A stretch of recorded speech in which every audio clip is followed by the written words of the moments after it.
ఈరోజు మేము మా డాడీతో కలిసి సూపర్ మార్కెట్కి వెళ్ళాము. అక్కడ మాకు కావాల్సిన సామాన్లు, మమ్మీకి కావాల్సిన సామాన్లు తీసేసుకోవడానికి. ఫ్రూటీకి హిప్పీ నూడిల్స్ కావాలంట, తీసేసుకుందాం.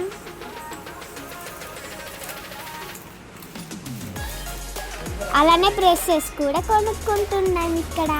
అలానే మాకు కావాల్సిన స్నాక్స్ ఐటమ్స్ కూడా కొనుక్కుంటున్నాం. ఇంకా షాపింగ్ అయిపోయి ఏమేమి కొనుక్కుందామో చూసేద్దామా? ఫ్రెండ్స్, మేము పెన్సిల్స్ కొనుక్కున్నాం.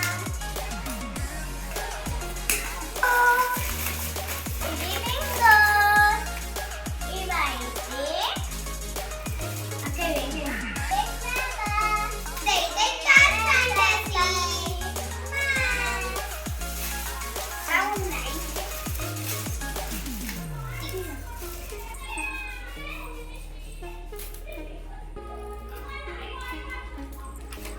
మర్చిపోయాం. ఫ్రెండ్స్, మేము స్నాక్స్ కొనుక్కోవడం వల్ల